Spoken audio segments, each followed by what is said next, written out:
Hello everybody, welcome to the Empressive channel. The Basketball Wives reality star Royce Reed exposed the NBA player Dwight Howard, and she revealed some very disturbing details. Now, she started exposing Dwight off of the heels of his engagement to the rapper Amy Lucian.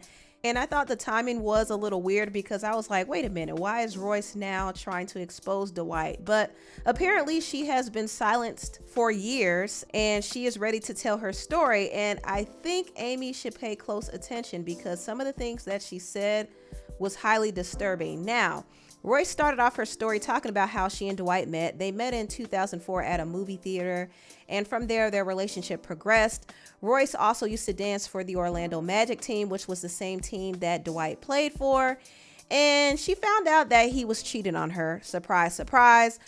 I audition for the team, I make it, yay me. And after a couple weeks, there's a couple girls that are just treating me weird, and I didn't know why.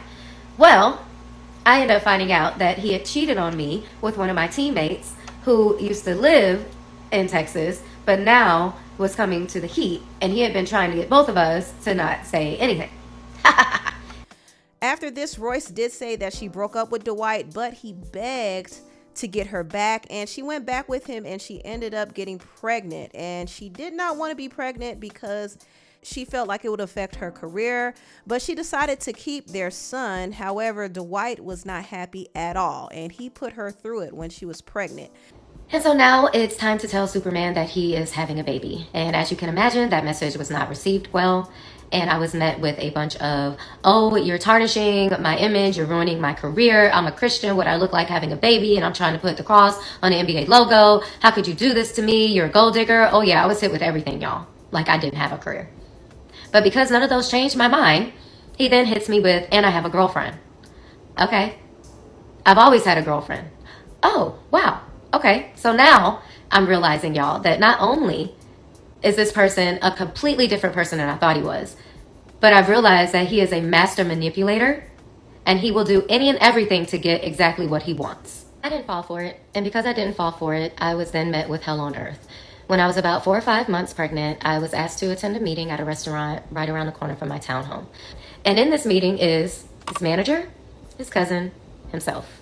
I am then offered money. I'm asking what the money is for. I'm thinking that maybe it's to help me with my pregnancy. No, I was asked to move away and say that this baby was not his. Twice. I declined. They got angry.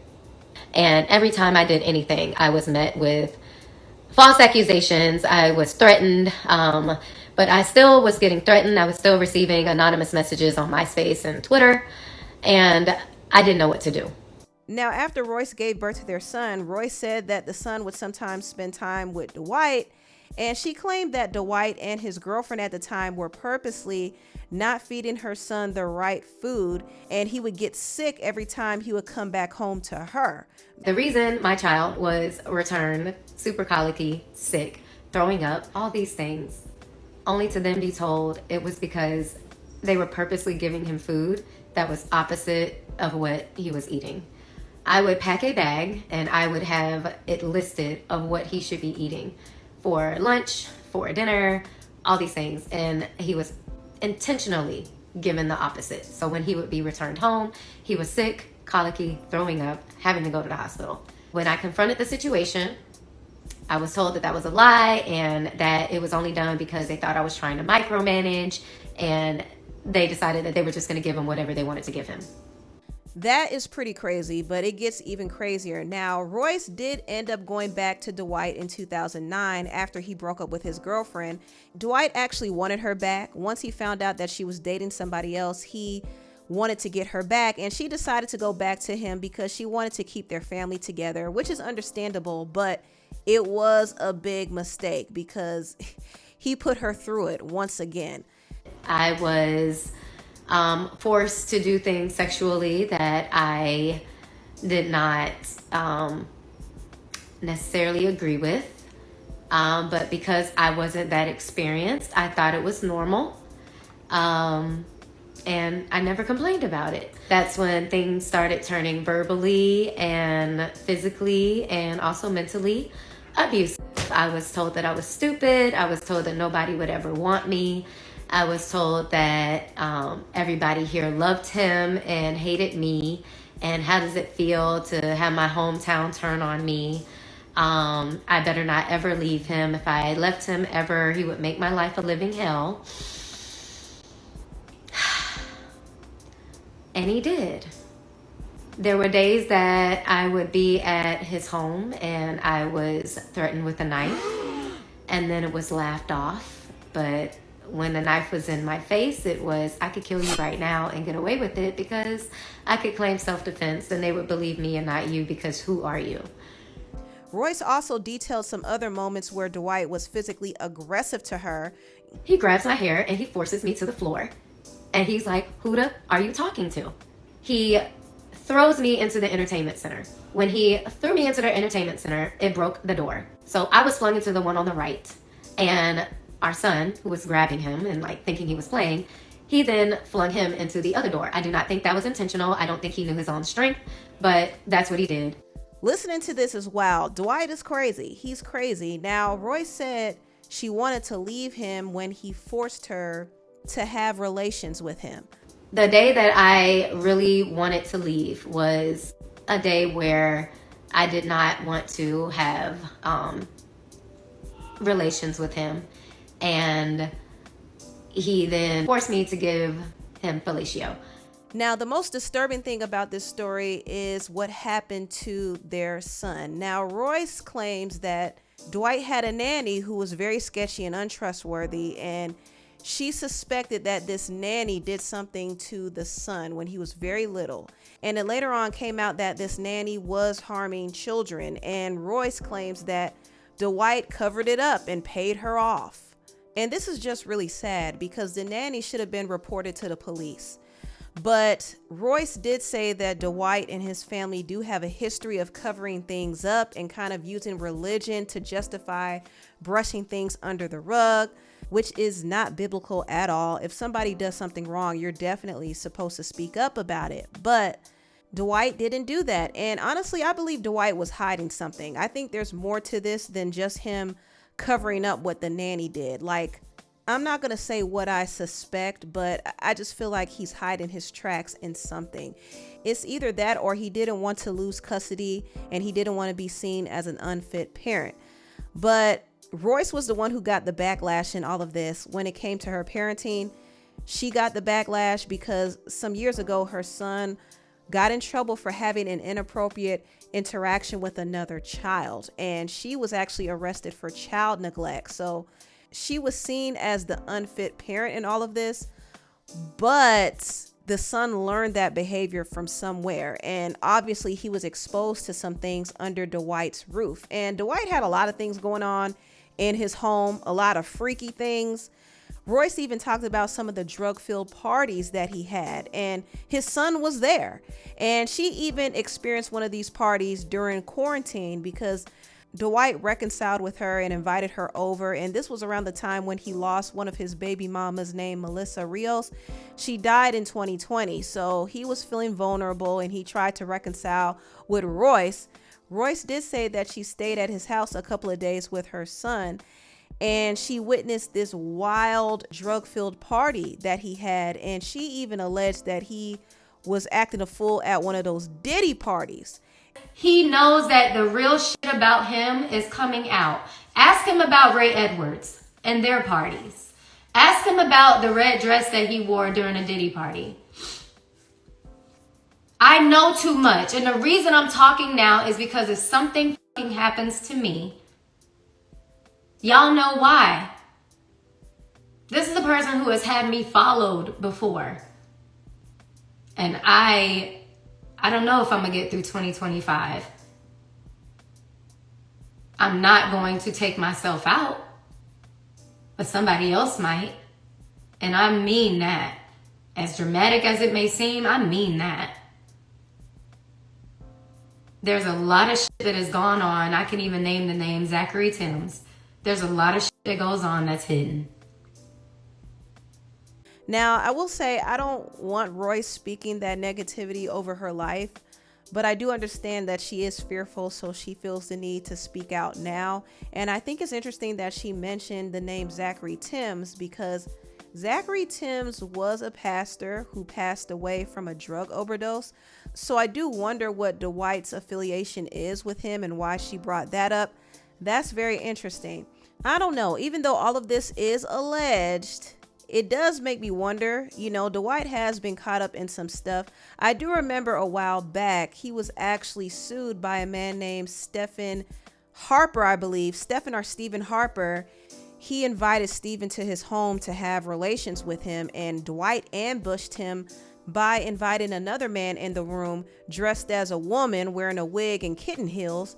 And Stephen was horrified. He did not expect this. He did not want this. And unfortunately, he was kind of pressured into doing some things, and it was a very traumatizing experience for him. And he felt too intimidated to speak up. And also, there was another person named Mason who claims that Dwight would attend some freak off parties and he preyed on him and tried to threaten and intimidate him into signing an NDA, which is what he did with Royce. You know, he pressured Royce to sign an NDA too. And the NDA did expire, which is why she is speaking out now. Some people say she's speaking out because she's bitter that he's newly engaged, but Royce says that there has been some things happening behind the scenes that she is tired of, and she's ready to expose everything. And boy, oh boy, did she expose a lot. I did start paying attention to certain things. I did start paying attention to certain traits. I did start paying attention to what he was telling me versus what was being done. So his sister and him coming on my live yesterday and commenting, and I'm so happy I didn't see it because I was just so into speaking. I'm so happy I didn't see it because had I probably would have said a lot more, such as their older brother molesting them. Okay? I'm just going to put it out there. And y'all might be like, oh my God, did she just say that? Yes, the fuck I said it, because the same thing happened to my son for 5 years and nobody did shit. Okay? So when you're dealing with a family who has had sexual assault and molestation in their family and they hid it, they went to church.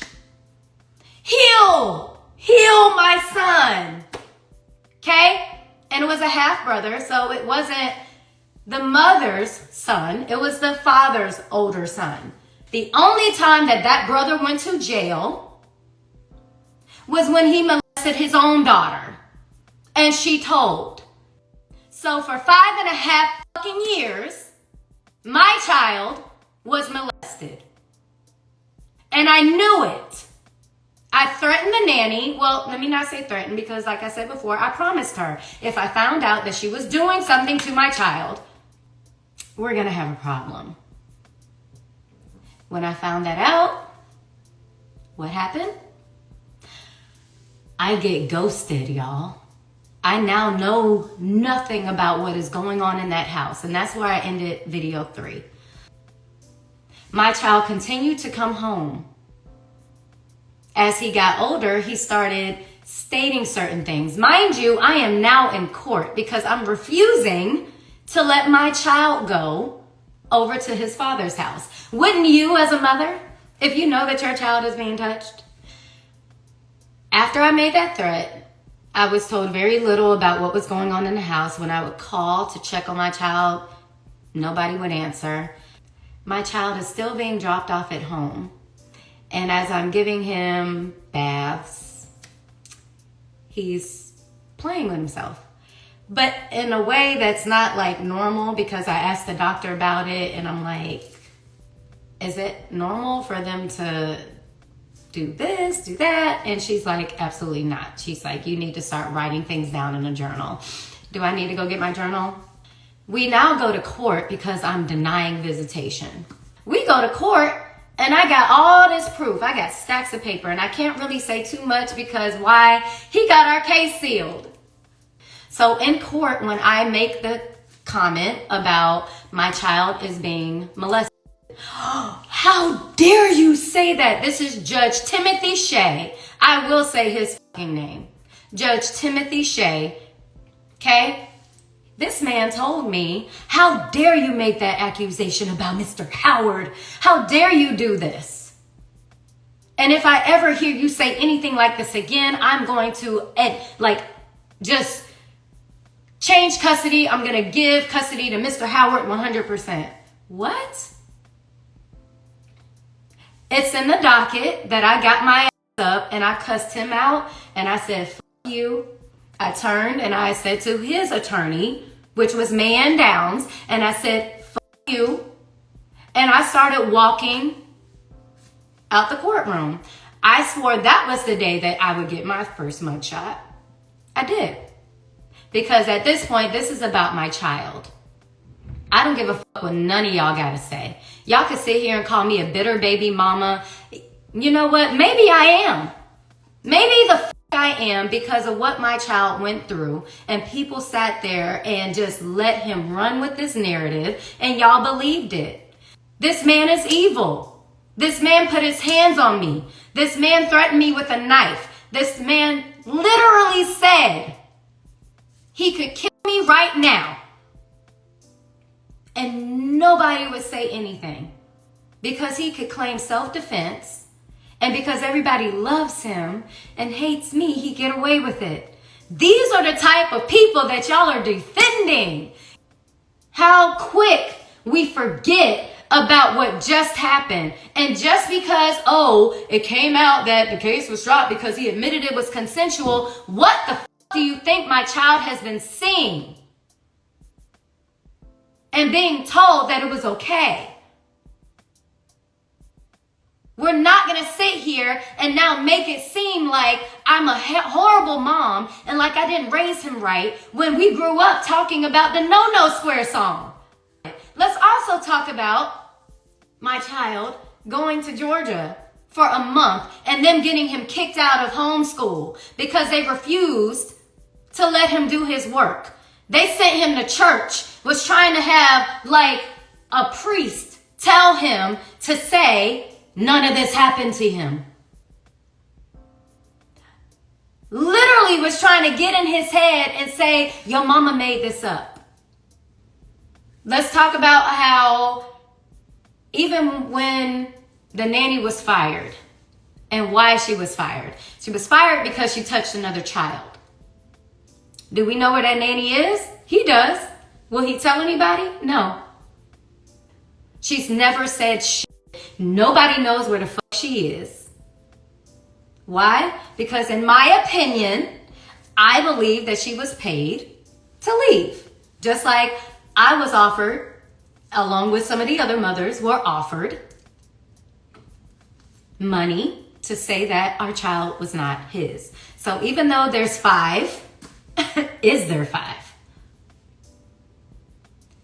All these years I have missed out on any type of career that I've tried to have. Not because I wasn't trying to have a career, but because I couldn't get a job, because every single time I would get something, all of a sudden it would be taken from me because of him and his PR people. Are y'all sure y'all want to work with her? She's really dramatic.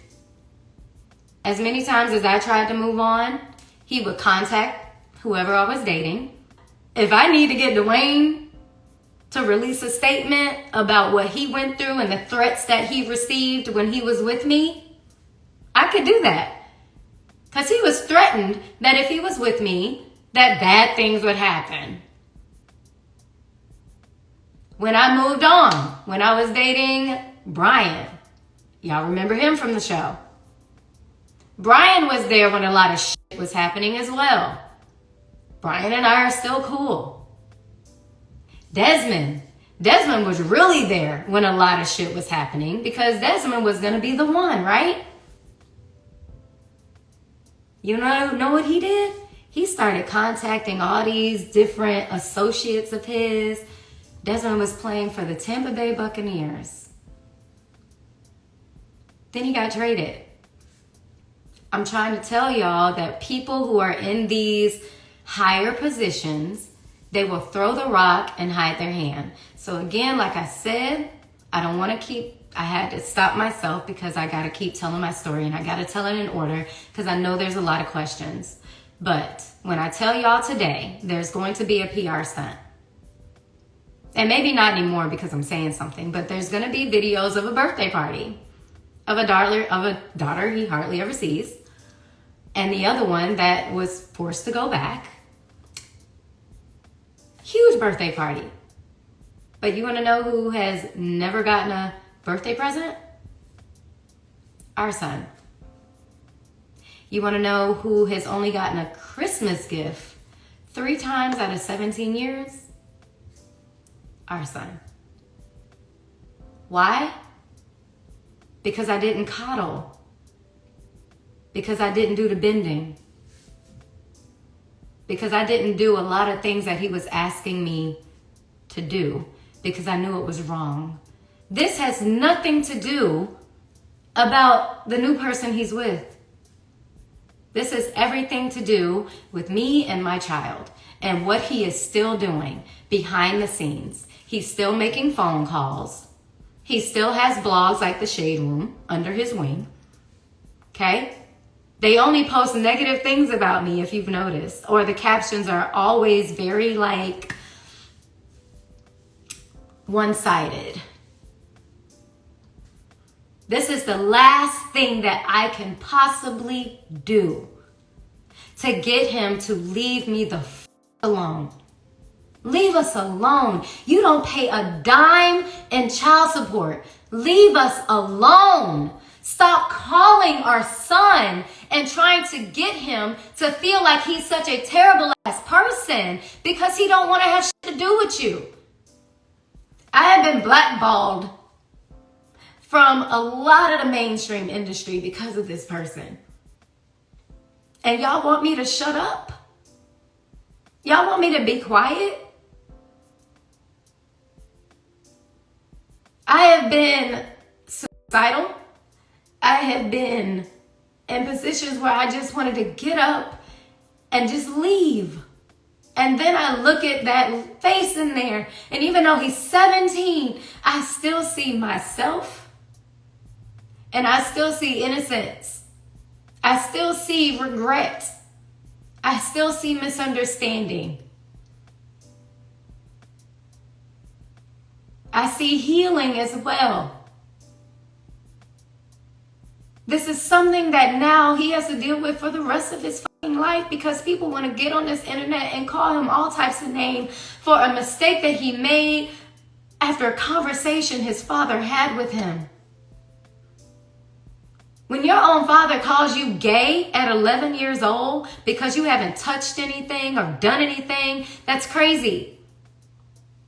When your father is sitting here telling you, well, it doesn't matter if it's a man or a woman because a man's, G-spot is in his ass.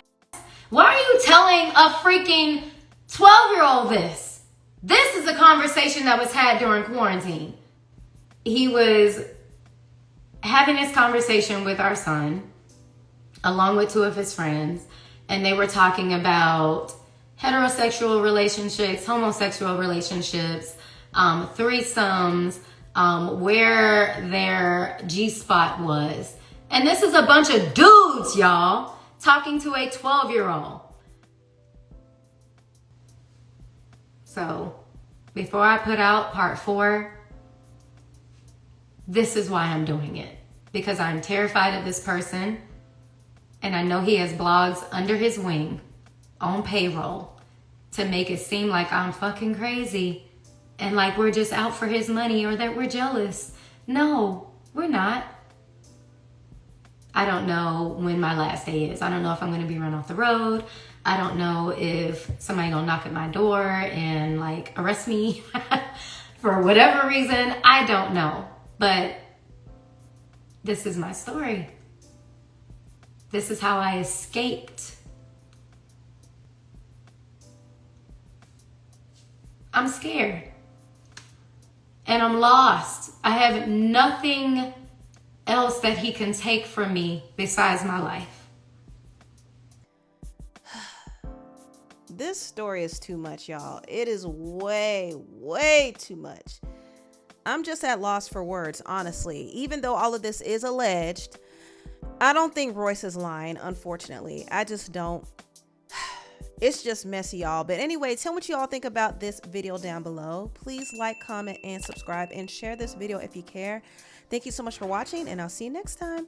Bye.